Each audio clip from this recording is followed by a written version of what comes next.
وعلى الدين كله ولو كره المشركون والصلاة والسلام على خير البرية سيدنا ومولانا محمد وعلى آله وأصحابه أجمعين أما بعد أحبتي في الله Ramadan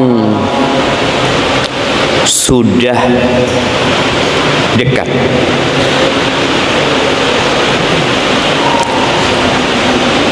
Apa yang kita persiapkan untuk menyambut Ramadan? Sebagian mempersiapkan sandang, pangan, papan. Sebagian mempersiapkan dengan rumahnya dicat. Siapa yang rumahnya dicat karena Ramadan tiba? Enggak ada insyaallah ya. Bersih-bersih rumah. Ada yang sibuk dengan pakaian. Tapi biasanya kalau bicara pakaian, kesibukan itu sejatinya untuk Idul Fitri. Masya Allah ya. Bagaimana persiapan di bulan Sya'ban untuk Idul Fitri. Sebenarnya baik kalau dia mempersiapkan pakaian untuk Idul Fitri supaya di bulan Ramadan dia tidak sibuk dengan perkara-perkara yang sejatinya tidak ada hubungannya dengan Ramadan. Sebagian sibuk dengan makanan. Harga beras berapa sekarang? Nah, berapa? 11, 17. Masya Allah, bayangin jamaah. Nggak usah bingung. Kita mau masuk bulan Ramadan. Kita bukan hendak mengisi perut kita jamaah. Makanya tema kita hari ini, apa tema kita? Ramadan bukan bulan belanja dan kuliner. Bukan. Makanya kekhawatiran orang tua, kecemasan emak-emak dengan urusan dapur, oh nggak laku di bulan Ramadan. Umat Islam sedang berpuasa. Apa kata Nabi sallallahu alaihi wasallam? Idza kana awwalu lailatin min syahri Ramadan, apabila masuk malam pertama bulan Ramadan, sufidati syayatin wa maradatul jin, setan-setan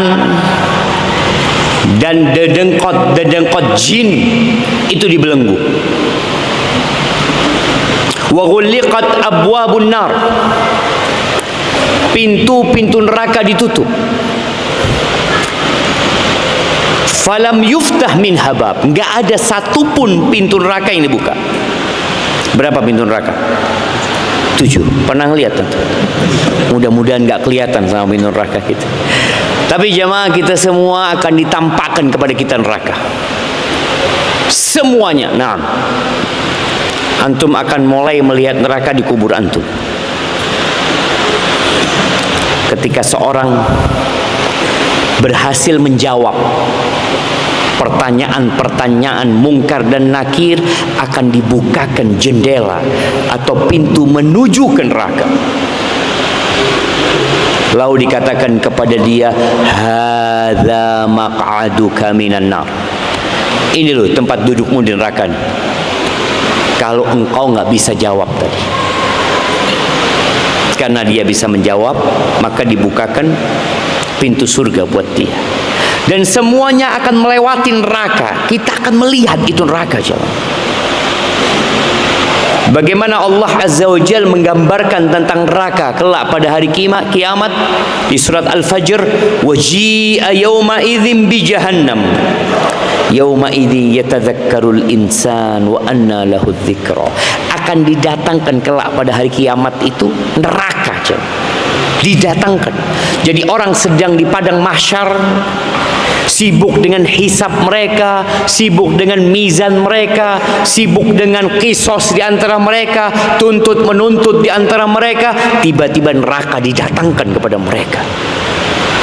Dalam hadis riwayat Imam Muslim dikatakan, ji'a yauma idzin bi jahannam, akan didatangkan neraka Jahannam itu pada hari kiamat, laha sab'una alfi zimam. Neraka itu memiliki 70.000 tali kekang. Ma'a kulli zimamin sab'una alfi malak. Dengan setiap kali kekang itu ada 70.000 malaikat yang menyeret neraka itu. Diseret itu neraka. Antum tahu bagaimana orang menyeret kuda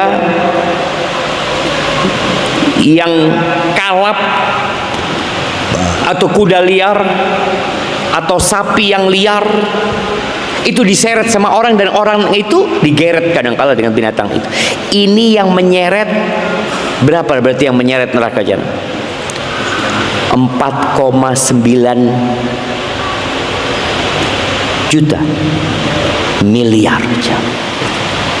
Betul? Betul enggak? Sahih? 4,9 apa? Juta apa miliar? Nah, miliar. Coba antum mikir aja, antum jangan lihat aja. Coba mikir, dihitung gitu loh. Tahu siapa yang berhasil ngitung? Hah? Miliar. 4,9 miliar yang menyeret neraka itu. Dari besarnya neraka. Dan neraka itu cukup bahkan lebih untuk seluruh penduduk bumi ini. Dan di bulan Ramadan menjadi sebuah keutamaan yang Allah berikan untuk bulan ini, ditutup pintu-pintu neraka. Nggak ada yang dibuka.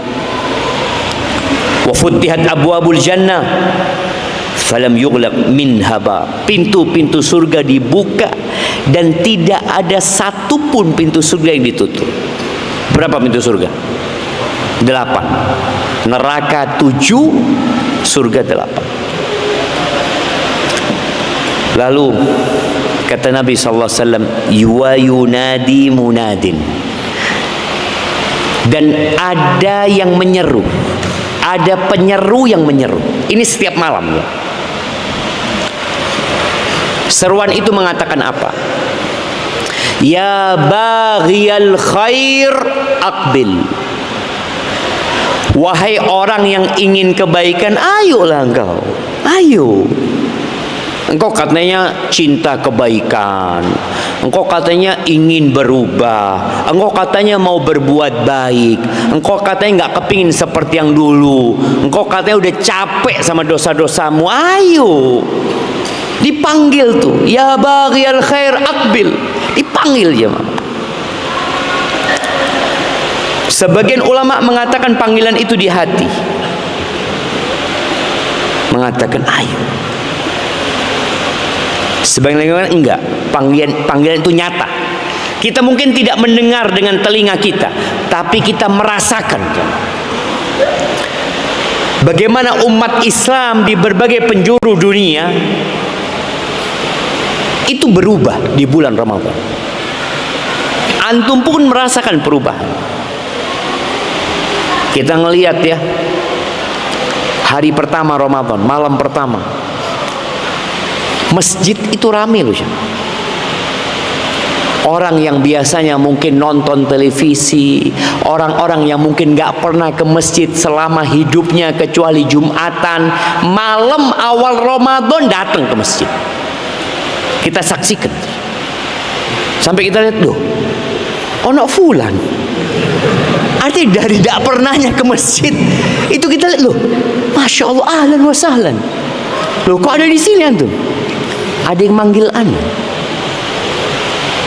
Antum nggak bertanya kepada dia, dia sebenarnya menjawab, ada yang manggil ana untuk datang ke sini. Wa ya baghiyash syarr aqsir.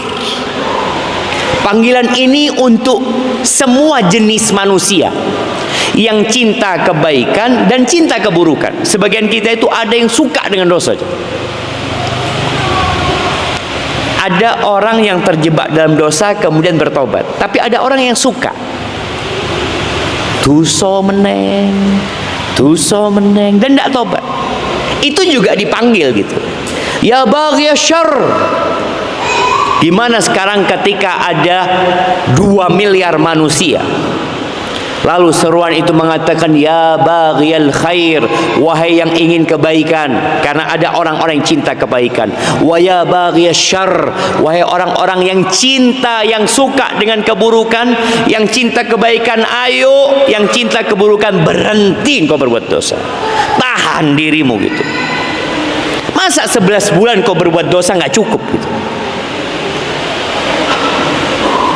Muharram berbuat dosa, anggap mulai Syawal, Dzulqa'dah, Dzulhijjah, Muharram, Safar, Rabiul Awal, Rabiul Akhir, Jumadal Ula, Jumadal Akhirah, Rajab, Sya'ban,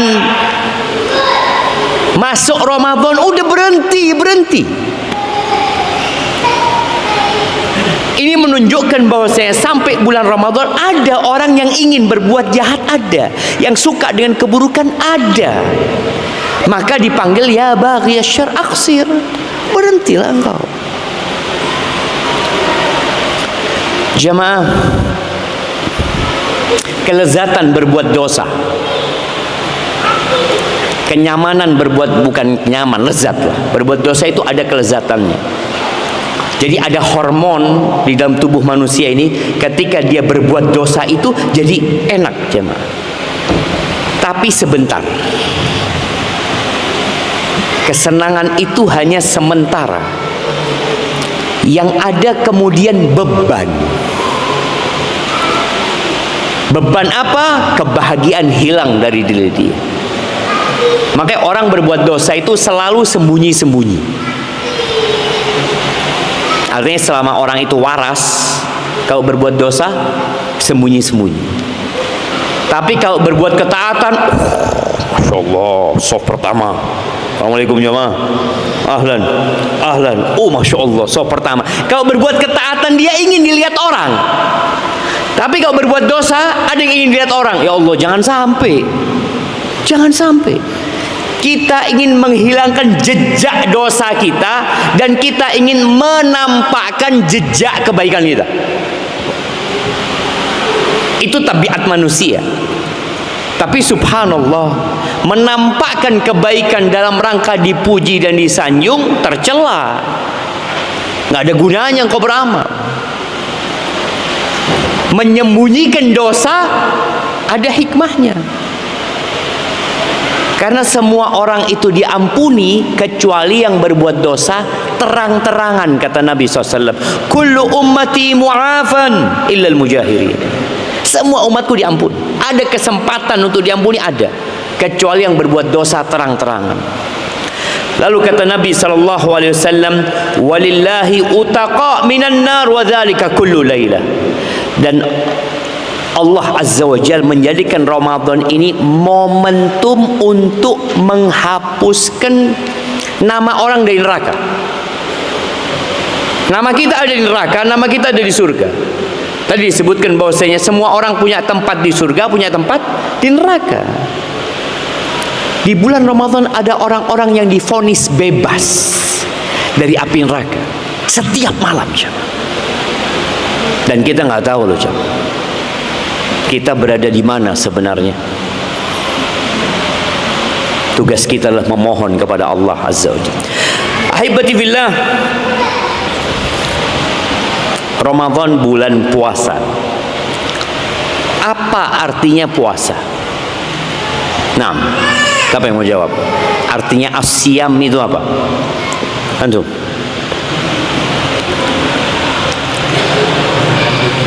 Menahan diri dari apa? Dari segala pembatal puasa. Nah, menahan diri, al-imsak anil muftirat, yang membatalkan puasa dari sejak fajar terbit sampai matahari terbenam, dengan niat, tentunya dengan niat.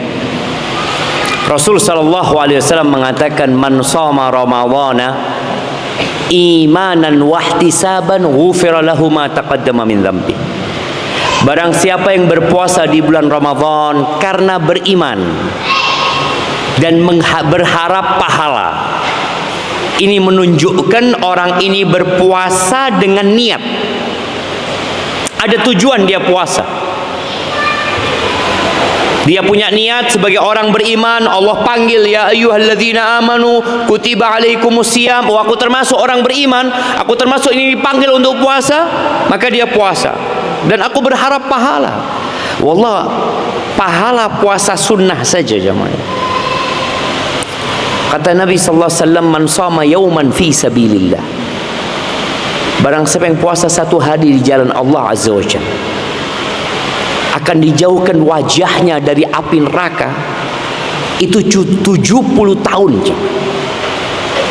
Kita kelak akan mendekat ke neraka, kita akan merapat ke neraka, kita akan berada di atas neraka.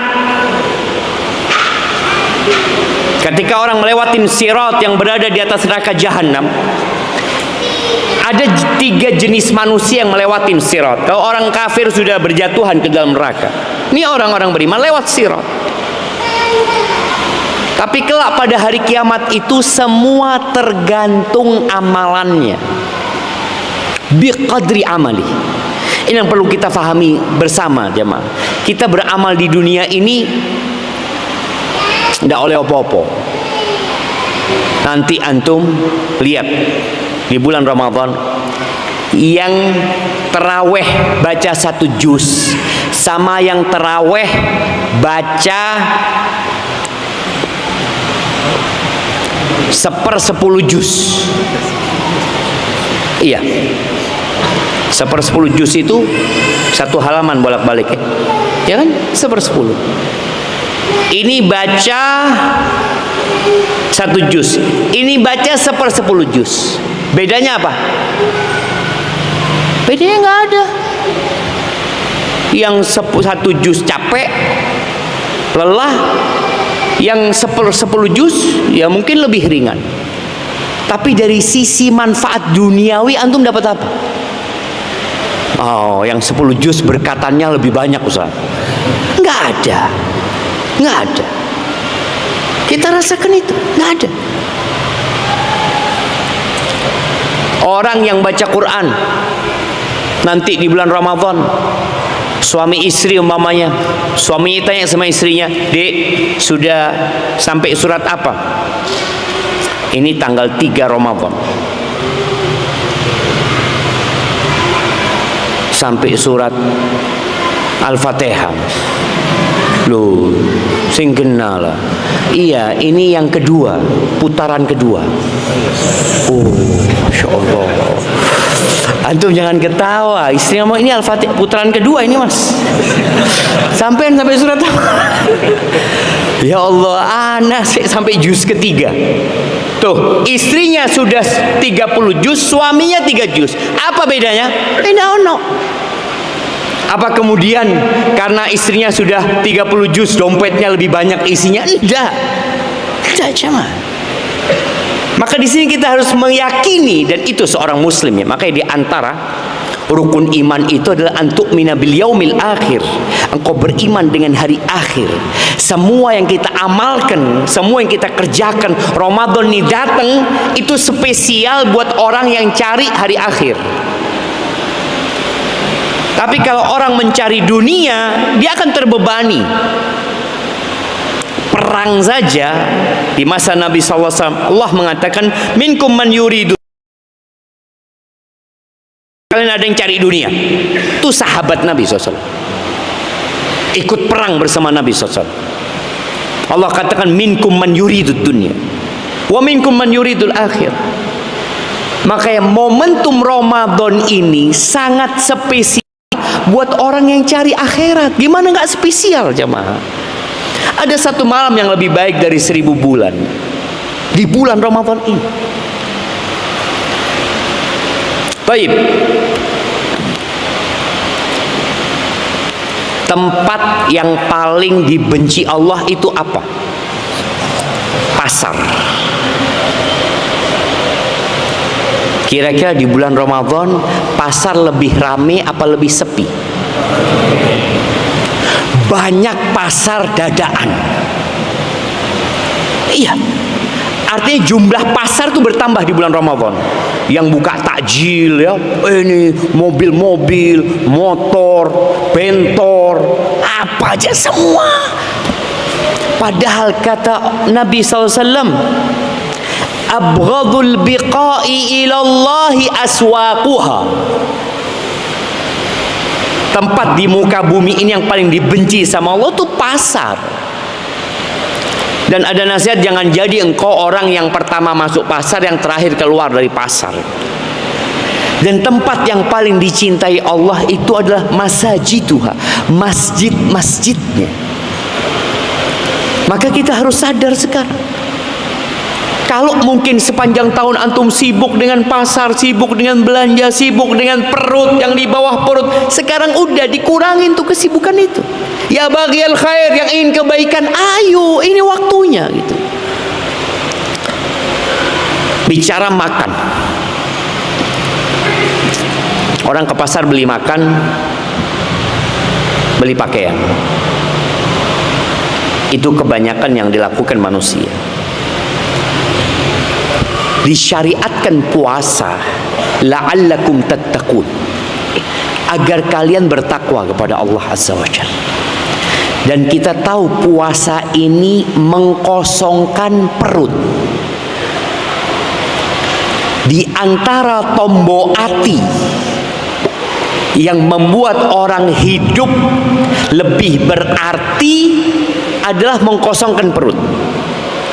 Membaca Al-Quran dengan artinya, sholat malam, berzikir di akhir malam, itu semua ada di Ramadan ini. Semua tombol hati itu ada. Maka tolong antum jangan merusak hati antum dengan makan terlalu banyak. Bulan Ramadan nih, kata Nabi SAW, ya ma'asyara syabab, man istata'a minkumul ba'a falyatazawwaj. Wahai kaula muda, barang siapa yang punya kemampuan untuk menikah, maka hendaklah dia menikah. Yang mampu. Jadi anak-anak ini kalau nggak mampu jangan maksa orang tuanya. Karena kalau Ustaz gimana Ustaz? Anak sudah nggak kuat Ustaz. Nggak kuat apa? Nggak kuat nahan Ustaz. Fulus punya, maafi. Kuliah siapa yang bayar? Orang tua. Mau kawin lagi orang tua yang bayarin. Yang mampu, kata Nabi SAW, falyatazawwaj. Faman lam yastati' fa'alaihi bisawm. Barang siapa tidak mampu, solusinya adalah puasa. Fa innahu lahu wija. Puasa ini tombol hati. Puasa itu membuat orang jadi nahan diri, kuat dia nahan diri. Dia punya tameng. Di hadis lain Nabi SAW mengatakan as-siyamu junnah. Puasa itu perisai. Perisai. Orang itu jadi lebih kuat. Antum bagaimana menghadapi musuh tanpa perisai? Antum ditebas, antum tahan dengan tangan antum, putus tangan antum. Antum jadi korban nafsu antum sendiri. Tapi ketika antum puasa, antum bisa pegang tuh tamengmu, diantem, dipukul, dak dak dak. Alhamdulillah punya perisai. Kalau puasanya benar. Nabi SAW ini bicara makan, bicara kuliner, karena terus terang di bulan Ramadan itu Masya Allah banyak jajanan, banyak kue, banyak makanan yang sekarang nggak ada. Nggak ono sekarang jamaah. Antum cari makan itu nggak ada. Bulan Ramadan muncul semua. Oh Masya Allah, tekon di teko ini. Karena manusia mencari, maka akhirnya orang bikin dan dijual. Maka tolong antum dengar sabda Nabi SAW supaya tahu Ramadan itu bulan puasa, bulan mengkosongkan perut. nahan makan dan minum, dan nahan nafsu kita. Ma mala'a adamiyun wi'aan syarron min batan. Tidak ada wadah yang lebih buruk yang dipenuhi oleh manusia yang lebih buruk dari perutnya, nggak ada. Yang paling buruk tuh perut kita. Bihasab ibni Adam luqaimat yuqimna biha sulbah. Allahu Akbar. Nabi mengajarkan kepada kita untuk tahu hakikat hidup ini, jemaah. Cukuplah anak Adam itu cukup kalau makan itu beberapa suap makanan yang membuat punggungnya tegak. Jadi makan tujuannya apa? Supaya antum bisa duduk kayak gini, supaya tidak lemes, tegak punggung. Makanya anda lihat makan yang benar itu di warung ya, yang kursinya nggak pakai sandaran. Antum harus tegak kalau di warung. Kalau senden, gelundung. Kata Nabi SAW, engkau makan cukup yang membuat punggungmu tegak. Jadi tegak. Tapi kadangkala makanannya enak, yang membuat kita nggak tahan. Itu terjadi ketika berbuka dan sahur. Antum tergoda dengan makanan. Bahkan habis asar sudah keliling golek panganan, wisata kuliner. Sana dia lihat ya, seneng loh lihat makanan itu, seneng ya Pak. Apalagi kalau yang jualan takjil itu satu baris gitu ya, untuk melihat apa ini? Oh masya Allah, ini apa? Ini apa? Nanti balik lagi, iya. Dan subhanallah semua dibeli. Ini, masya Allah. Kan halal Ustaz, halal. Kalau waktu berbuka halal. Nah, nggak haram jemaah. Kita nggak bicara tentang yang haram. Yang haram wajib ditinggalkan. Ini yang halal pun ternyata kita suruh nahan diri. Kata Nabi SAW, fa'in kana la budda la mahala. Kalau memang harus makan. Tadi kan Nabi SAW mengarahkan beberapa suap. Tapi ada orang, ya Allah, udah kuat sah. Kalau cuma beberapa suap itu, ya Allah nyempil di sini. Pasti itu kan. Kalau lah harus makan, dikasih arahan sama Nabi SAW. Apa arahannya? Fathuluthun li ta'amihi, wa thuluthun li syarabihi, wa thuluthun li nafasihi. Kalau harus makan, maka tolong antum atur. Sepertiga makanan, sepertiga minuman, sepertiga buat nafas. Sebagian kita enggak, makan full, sabuknya dibuka supaya nambah sepertiga sih. Dia udah full kan sebenarnya asalnya orang itu ya perutnya itu cukup gitu loh, cuma karena dia tambahin akhirnya melar. Sepertiga nggak jadi sepertiga, full makanan, habis gitu minum. Karena susah bernafas akhirnya bersendawa, jadi tempat nafasnya diisi makanan. Oh mas, bis adzan mas. Iya, katanya kalau ada makanan terus adzan, makan dulu. Jadi dia ini beranggapan Ramadan ini bulan makan. Padahal Nabi alaihi salatu wassalam ketika beliau berpuasa, beliau nggak ada yang spesial di meja makannya jemaah. Apa yang beliau makan ketika berbuka? Kalau ada rutop, berarti ini kalau sedang musim baru panen kurma ada rutop. Karena rutop ini nggak bisa disimpan. Kalau bukan musim panen kurma, maka kurma kering. Kalau nggak ada apa? Air. Kuat nggak Nabi SAW? Kuat. kuat Nabi SAW. Apa antum kalau pas buka banyu, pas terawih, aduh lemes? Enggak sebenarnya. Bahkan ternyata kita ini sering dengar hadis tentang dianjurkan mensegerakan berbuka, dianjurkan mengakhirkan sahur. Sahih, itu termasuk sunnah. Tapi ternyata Nabi SAW memberikan peluang untuk puasa sampai sahur, tidak buka. Jadi tidak apa-apa antum sahurnya, antum berbukanya pas waktu terawih, boleh apa nggak boleh? Zalim, mendolimi diri sendiri, ada jamaah. Boleh. Kata Nabi SAW, man kana muwasilan. Sempat para sahabat itu ikut wisolnya Nabi. Nabi nyambung puasa alaihi salatu wassalam 24 jam. Jadi 48 jam. Jadi 72 jam. 3 hari jam. Tidak sahur jemaah, tidak berbuka. Sahabat mau ikut. Kata jangan, kata dia. Kalian nggak sama aku. Lastum kahayati, nggak sama dengan aku.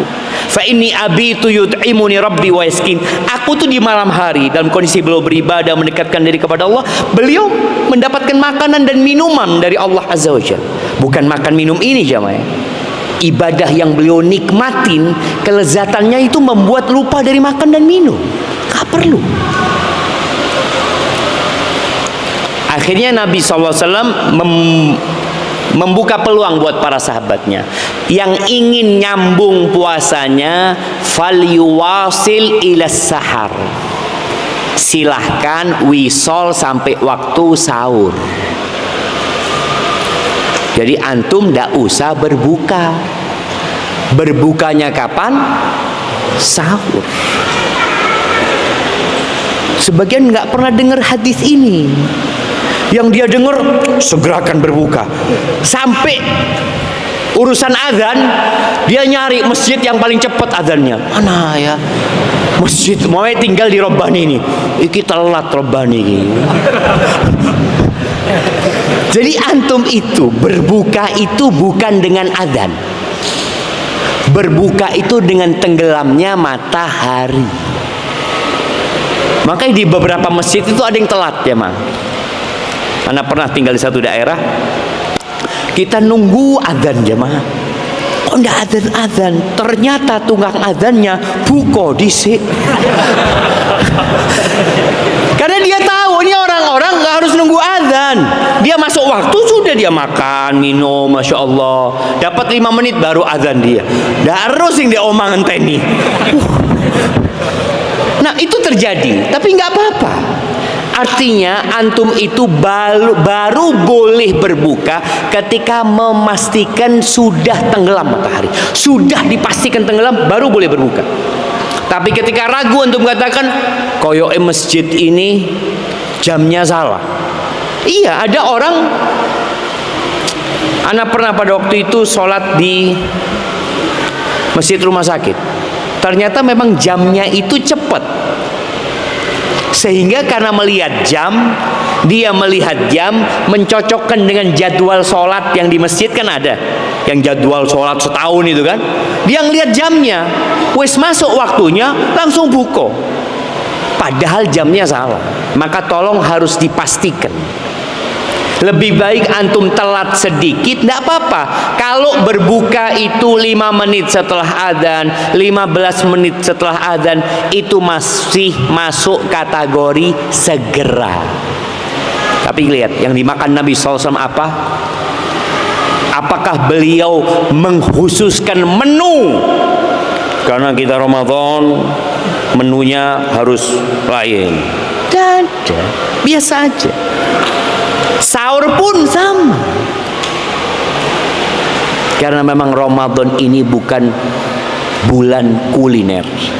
Bagi yang di bulan Ramadan sering kenyang, hati-hati. Sering bersendawa, makan sebelum maghrib. Tadi takjilan. Takjilan habis 2 piring sudah jemaah, gorengan ini. Sudah berbuka? Belum. Takjil tadi Mas. Takjil. Kapan mak? Nanti Ustaz, habis maghrib. Habis maghrib makan lagi ya, Masya Allah. Terus nanti pas selesai terawih, makanya banyak kita terawihnya nggak kuat ya.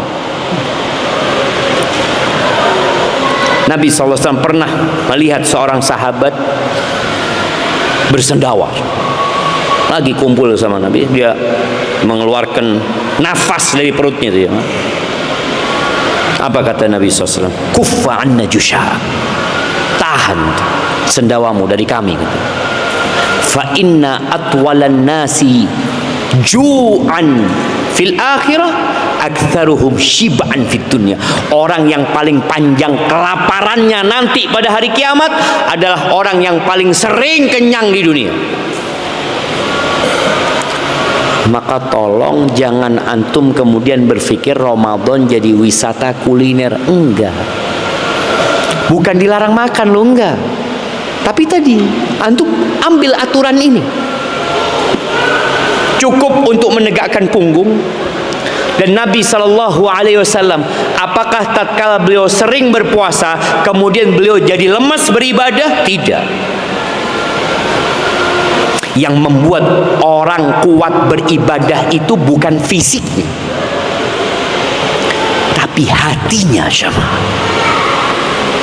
antum mungkin dapat potongan video Syekh Abdul Razak hafizahullah ta'ala yang menceritakan tentang orang Indonesia yang sholat dengan kaki satu dari rokaat pertama sampai terakhir, tidak istirahat dia jamaah, terus seperti itu. Sedangkan kita yang kakinya loro, baru sakjus selonjoran. Ya Allah, wallah jamaah, ini ibadah bukan hanya dengan fisik. Oke, kita butuh dengan fisik kita, tapi ternyata kebanyakan makan itu membuat jantungnya lemah dan membuat fisiknya jadi lemes. Maka jangan berpikir ketika antum berpuasa ibadah antum jadi berkurang. Antum lihat bagaimana salafus soleh di bulan Ramadan lebih giat beribadah, padahal makannya lebih sedikit. Jelas sehari penuh, bayangkan Nabi SAW ya. Kalau antum melihat Nabi SAW di rumahnya cuma ada air, beliau minum air, apakah setelah itu aduh ya anak cuma puko air jadi lemes ya. Sebagian kita kalau sahurnya sedikit ya, sahur Allah lemes. Antum kebawa perasaan saja sebenarnya, seharusnya tidak. Bagaimana Nabi SAW menjelaskan orang yang puasa ini jadi kuat nahan nafsunya. Fa in sabahu ahadun au qatalahu, kalau ada yang nantang berantem dia, ada yang memaki dia, apa kata dia? Ini shaim, ini shaim, aku puasa. Dia jadi lebih kuat jemaah, menahan emosinya, menahan nafsunya. Seharusnya seperti itu, asalkan tadi bener antum puasanya. Tapi kita dengarkan adzan dulu.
Allahumma salli wa sallim ala Muhammad. Jadi ahibati fillah,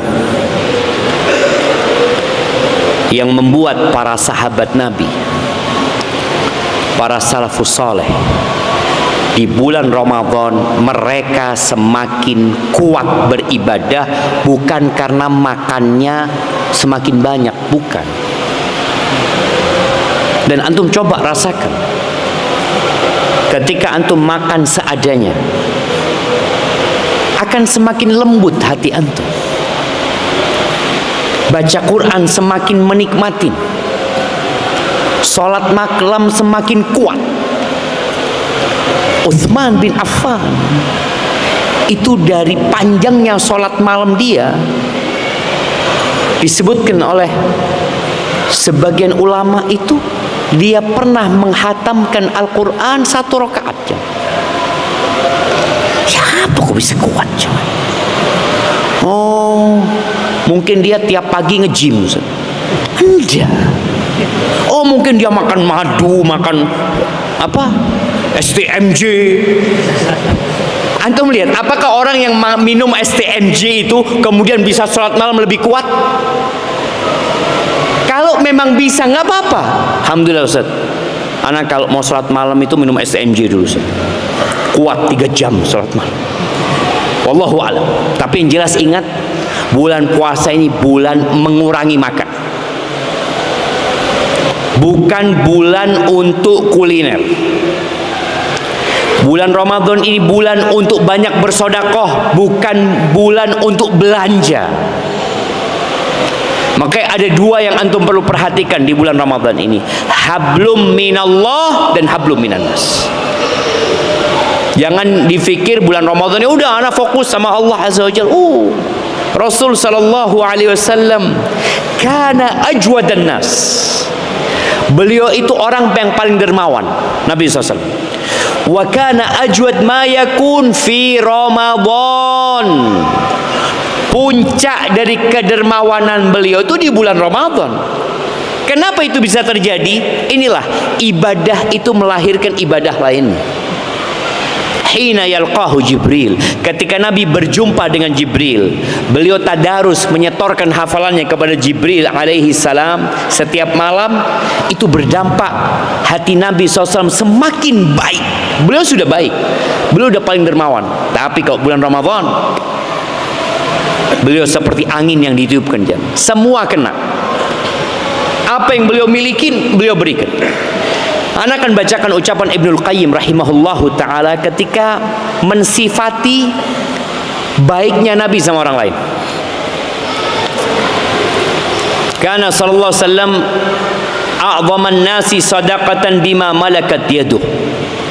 Beliau alaihi salatu wasallam adalah orang yang paling besar sedekahnya dengan apa yang dimiliki.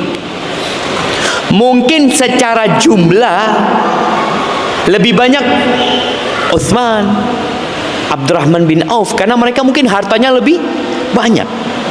Tapi udah kita sampaikan dalam beberapa kajian bahwasanya hitungannya itu persentase, bukan jumlahnya. Antum kalau punya uang 1 juta, sedekah 500.000, berarti antum sedekah berapa? Setengah harta antum. Kalau antum punya uang 10 juta, sedekah 500.000, antum berapa sedekahnya? 5%. Tadi 50%, yang ini 5%. Makanya Nabi SAW disebutkan orang yang paling banyak sedekahnya, paling besar sedekahnya. Wa kana la yastakthiru syai'an a'tah lillahi tabaraka wa ta'ala yastaqillu. Beliau kalau ngasih itu tidak pernah merasa banyak yang diberikan. Kalau sedikit yang beliau berikan juga nggak merasa sedikit, karena ini untuk Allah Azza wa Jalla. Pokoknya yang ada diberikan. Wa kana la yas'aluhu ahadun syai'an 'indahu illa a'tahu qalilan aw katsiran. Enggak ada orang minta sama Nabi dan Nabi punya kecuali dikasih sama Nabi SAW. Mau banyak mau sedikit, sampai bajunya dikasihkan.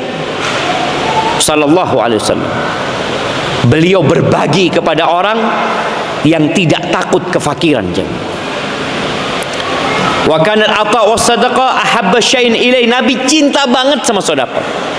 Yang paling beliau cintai itu ketika beliau bisa bersedekah. Antum nih kalau berbagi duit sama orang. Ada orang susah, butuh duit, antum bantu dia 500.000. Antum gembira karena membantu dia atau gembira karena membantu diri antum? Ingat, sedekah itu sejatinya kita menolong diri kita sendiri. Tadi kita sampaikan tentang hari kiamat. Yang antum berikan itu untuk antum sebenarnya. In ahsantum ahsantum li anfusikum. Kalau kalian berbuat baik, kalian sedang berbuat baik kepada diri kalian sendiri. Maka jangan sampai ria, jangan sampai ujub. Nah, beliau sebutkan kalau ada orang yang butuh, beliau juga butuh, beliau lebih mengutamakan orang lain ya. Beliau bersedekah kepada orang itu macam-macam bentuknya, Cem. Kadangkala hadiah, hibah, sedekah, kadangkala nih Nabi sallallahu alaihi wasallam ya, berbagi, ada seninya berbagi sama orang itu. Beliau membeli barang orang yang butuh, dibeli. Kemudian setelah beliau beli, beliau bayar, barangnya dibalikin. Sekarang ini kalau ada orang butuh, itu jadi kesempatan buat kita untuk memanfaatkan dia. Oh, berapa? Motor mamanya. Ana butuh duit kata dia. Istri ana mau melahirkan. Oh, iya. Ini motor ana pasarannya 4 juta. Sudah antum bayarin 3,5 juta. Mikir. Ini orang lagi butuh ini. Oh, kalau 3,5 juta kayaknya nggak mampuan. Udah 2 juta. Loh, kan ini akad jual beli. Pokoknya ridho sama ridho. Kan kalau antum belajar fikih kan, pokoknya ridho. Loh, Ustaz, orang itu butuh. Oh, ini ridho sama ridho. Nabi SAW dibeli itu barangnya orang yang butuh sama Nabi SAW. Dibeli dengan harganya, lalu barangnya diberikan, dibayar sama Nabi SAW. Itu Rasulullah SAW. Kalau antum kepingin nyontoh Nabi SAW, jangan memanfaatkan orang yang butuh. Walaupun secara hukum fikih sah jual belinya, sah, kan ridho sama ridho. Anda nggak maksa dia, Zat, dia nggak mau, sudah cari pembeli lain. Oh, padahal orang itu butuh. Antum kalau ketemu orang butuh, manfaatkan itu untuk berbagi. Ini orang nggak minta, jamaah. Ada orang minta-minta padahal dia mampu. Tapi kalau orang sudah dia jual barangnya dan dia nyampaikan ana butuh duit, ditawar murah pun dikasihkan sama dia kepada antum karena dia butuh duit. Antum jangan seneng. Walaupun secara hukum fikih enggak, ana tidak menzalimin dia. Tapi contoh Nabi SAW. Maka di bulan Ramadan antum hendaklah banyak-banyak berbagi. Modelnya boleh jadi dengan berbagi berbuka dengan orang yang puasa. Antum beli air. Umpamanya ada satu masjid dekat rumah antum, sudahlah bilang ana yang beli airnya, kirimkan air. Atau antum nggak perlu ngomong sama pihak masjid, ngomong sama pihak penjualnya, tolong kirimkan ke masjid.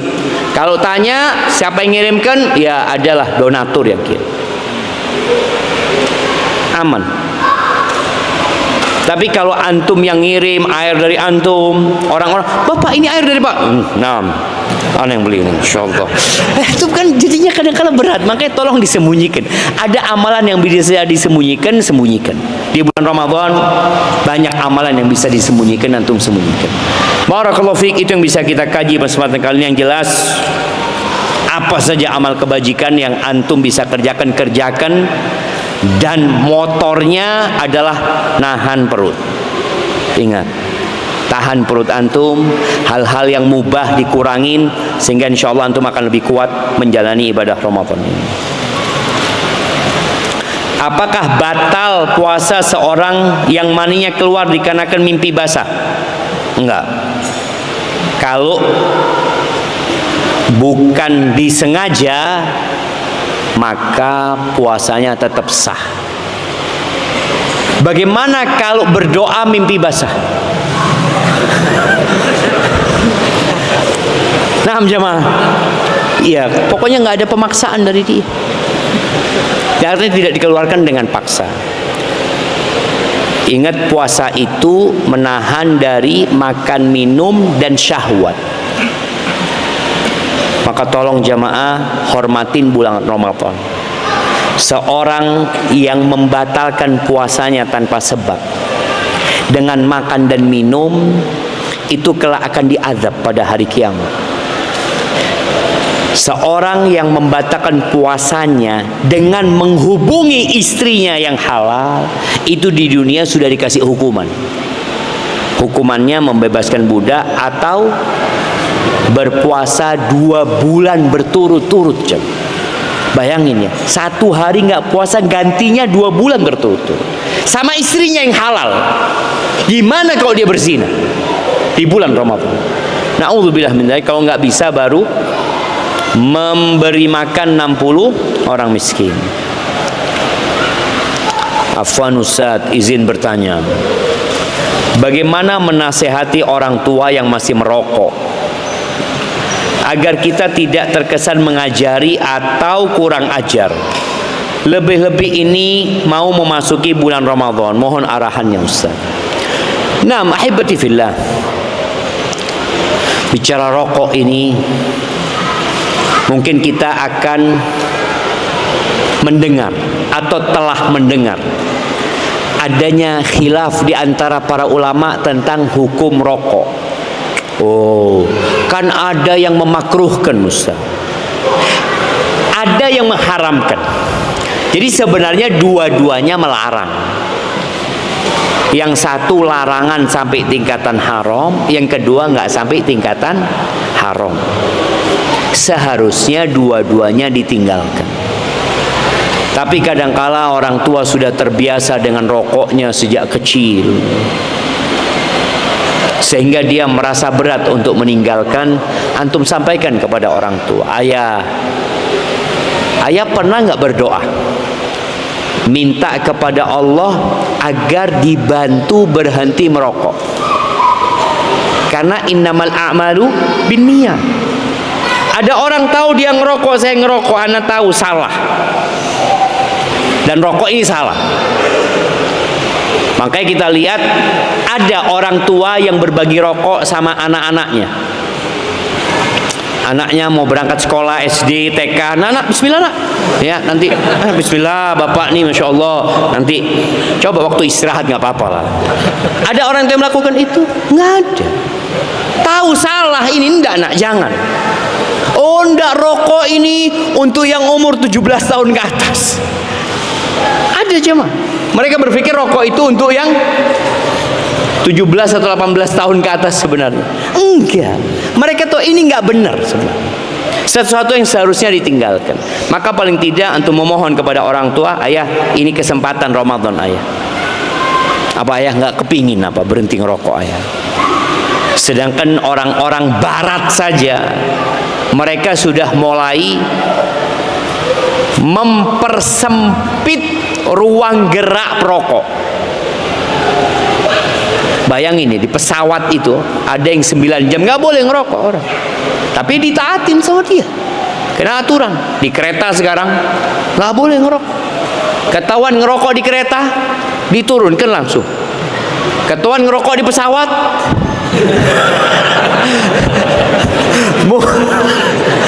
tapi kalau di kereta kalau nggak salah diturunkan kan? Diturunkan di mana?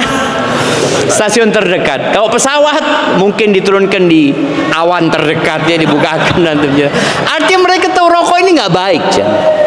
Mau rokok elektrik, mau rokok apa ini itu, semua sepakat itu nggak baik. Maka tinggal anak ini bagaimana? Ayah coba ayah berdoa lah ya. Dan subhanallah di Jember ini di Sabtuan sana dibangun apa? Rumah sakit apa? Paru-paru.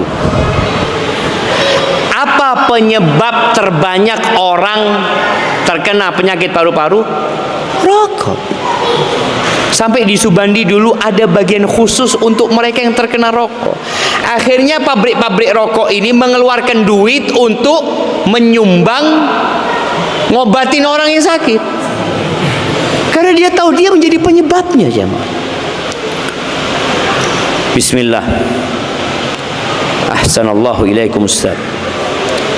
Mengingat sebentar lagi Ramadan, kami punya masalah besar, yakni ayah dan ibu terputus silaturahimnya dengan saudara-saudaranya,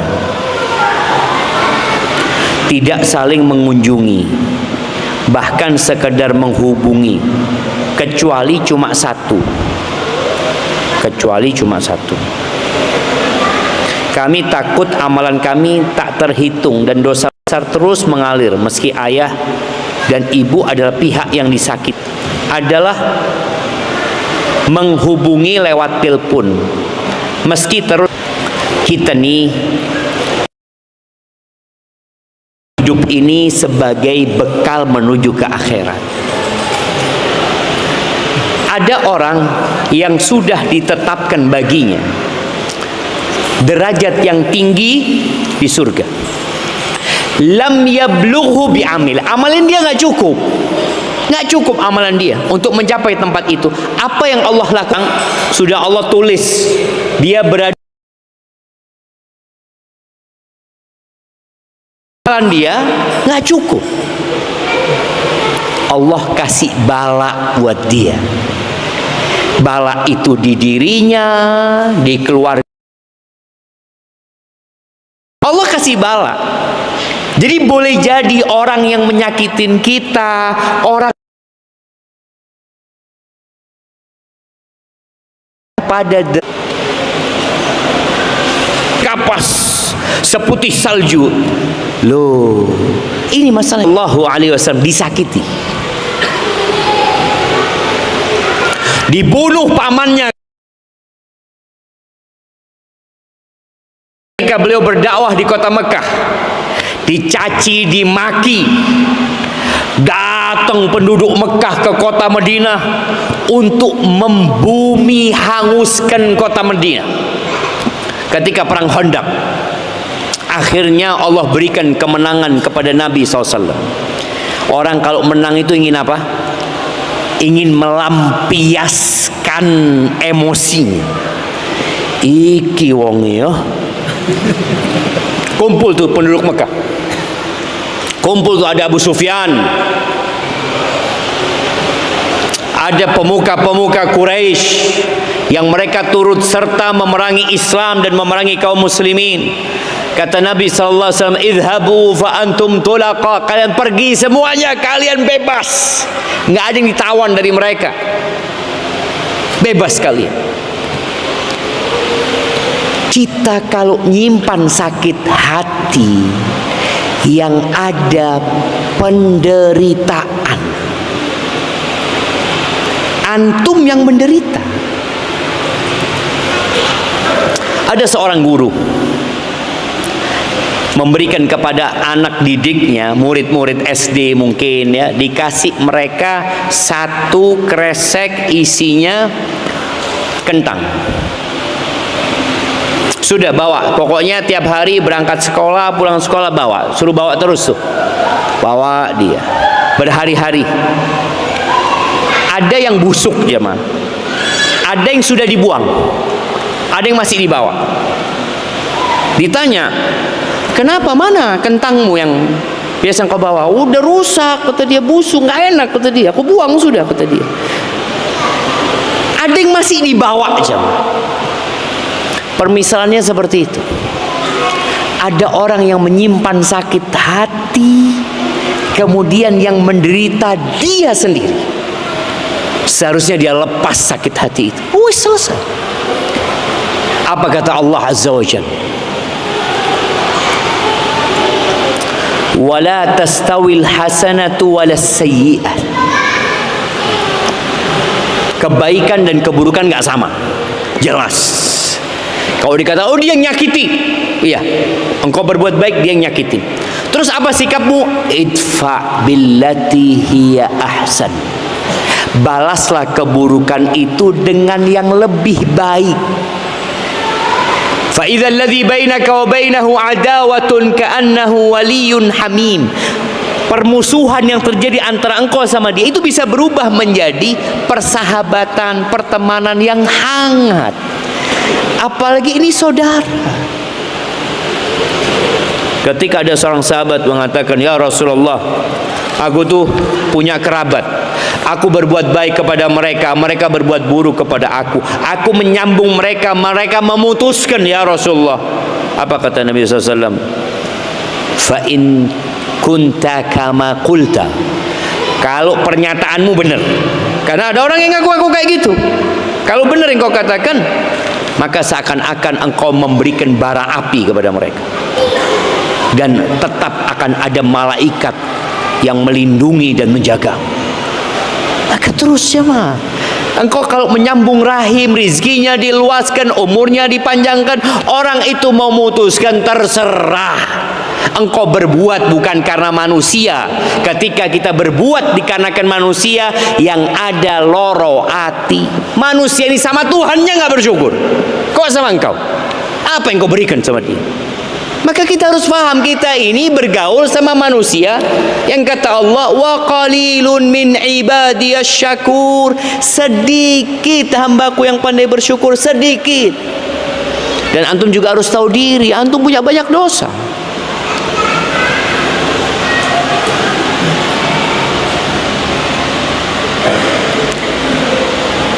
Apa hukumnya bagi wanita memakai flower corn?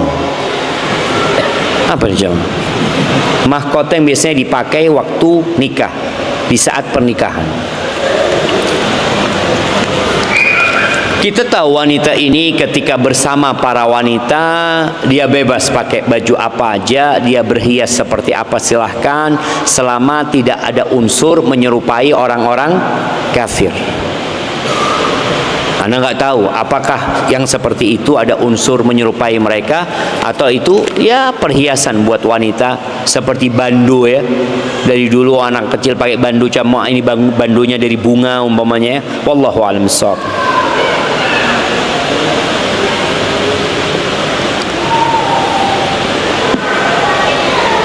Afwan Ustaz, mohon nasihatnya buat teman ana yang alhamdulillah hadir di kajian. Ana izin minum dulu jemaah. Bismillah.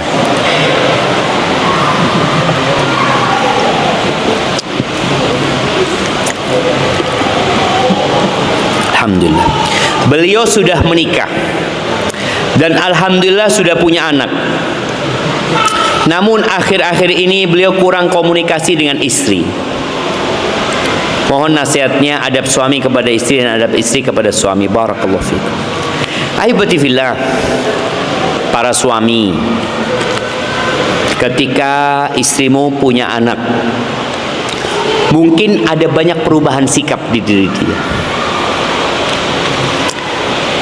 Dia baru pertama kali punya anak, dia capek, dia lelah.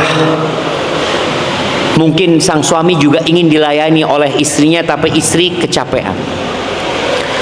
Maka lihatlah kepada kelebihan istrimu. Bagaimana engkau mengkondisikan, karena engkau pemimpin.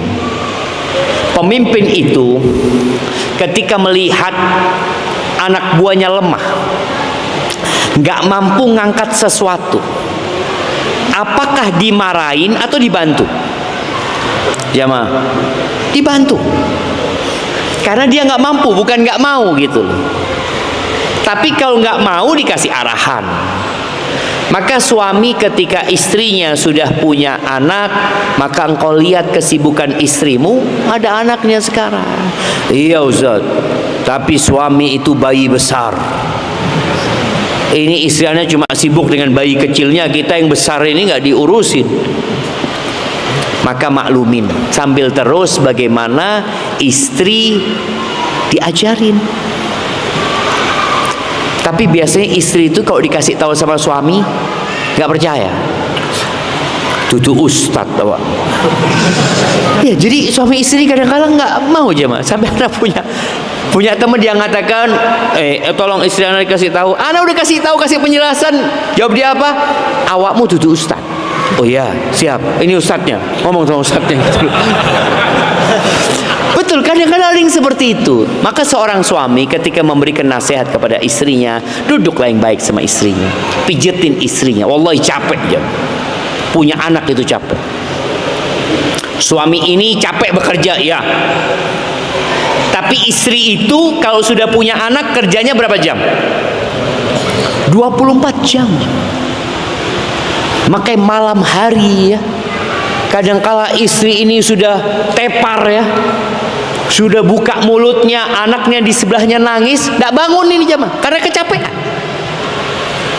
Apa yang dilakukan suami? Anaknya bangun, dia tidur lagi. Iya, maka buat suami yang ada apa istilahnya, orang kalau baru punya bayi itu baby apa?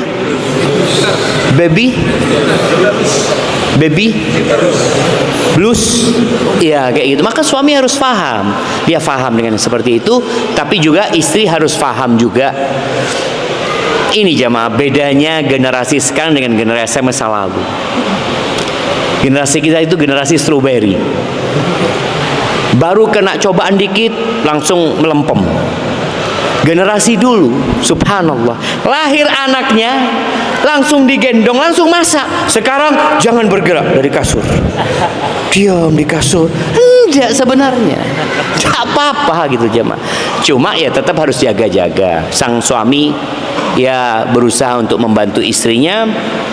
Sekali lagi lihat kepada kelebihan dia, rasa capek dia, rasa lelah dia.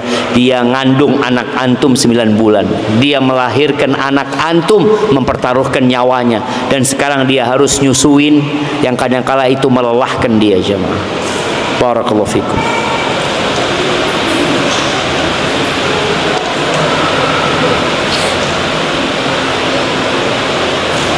Mohon pencerahan, bagaimana teknis membagi malam-malam penafkahan untuk meminimalisir konflik antara saya dan istri pertama?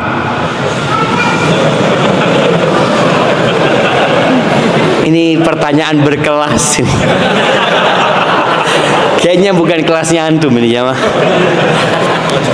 Iya, jadi sebenarnya nggak tahu, ini yang tanya istri kedua mungkin ya, istri kedua, bukan suaminya kayaknya. Iya, kayaknya istri kedua.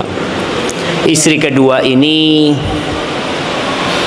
berusaha untuk lebih banyak mengalah, karena terus terang di masa sekarang ini menikah lebih dari satu itu dianggap selingkuh, dianggap buruk, seperti itu. Kemudian lingkungan kadangkala tidak mendukung.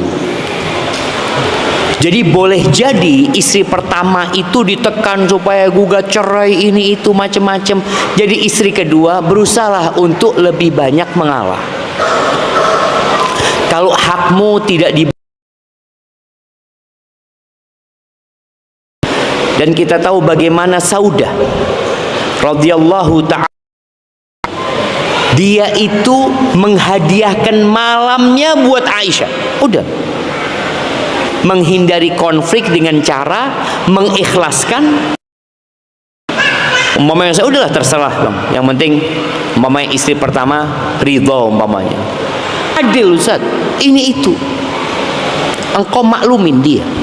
Mungkin dia berusaha untuk adil, tapi kondisinya tidak memungkinkan. Yang ada berantem tiap malam. Akhirnya suami, sama bang, engkau zalim bang, udah nggak usah kesini. Berangkat ke istri kedua, afan, bagian istri pertama.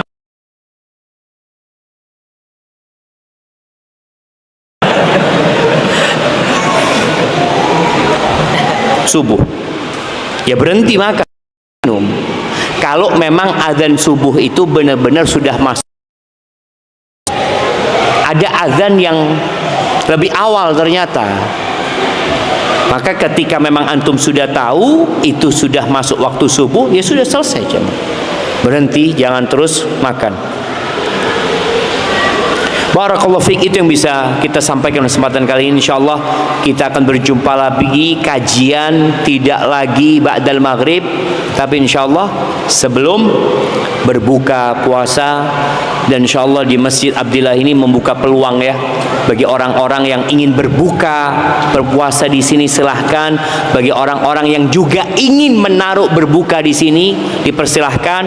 Tapi nasihat ana, kalau ada yang ingin berbagi berbuka di sini, tolong konfirmasi dengan panitia supaya tidak berlebih, kemudian kebingungan panitia. Panitia sudah menyediakan umpamanya 200 kotak. Ternyata yang hadir cuma 180. Udah lebih berapa? 20. Datang satu becak jemaah. 50 porsi. Allah, bukan seneng panitianya. Bingung panitianya. Antum ingin berbuat baik. Agar yang antum berikan itu dikonsumsi, maka antum konfirmasi sama panitia. Gak perlu panitia kenal antum. Antum cuma WA, nanti ana mau kirim makanan besok ya, 50 porsi. Ya sudah, gak perlu dia kenal, yang penting datang. Artinya sodakoh antum tetap sembunyi-sembunyi, gak ketahuan, tapi targetnya tercapai. Barakallahu fik, itu yang bisa kita kaji. Subhanakallahumma bihamdika asyhadu an la ilaha illa anta astaghfiruka wa atubu ilaik. Allahumma ballighna Ramadan warzuqna siyamahu wa qiyamahu wa atiq riqabana minan nar warzuqna qiyama lailatul qadri ya rabbal alamin. Subhana rabbika rabbil izzati amma yasifun wa salamun alal mursalin walhamdulillahi rabbil alamin.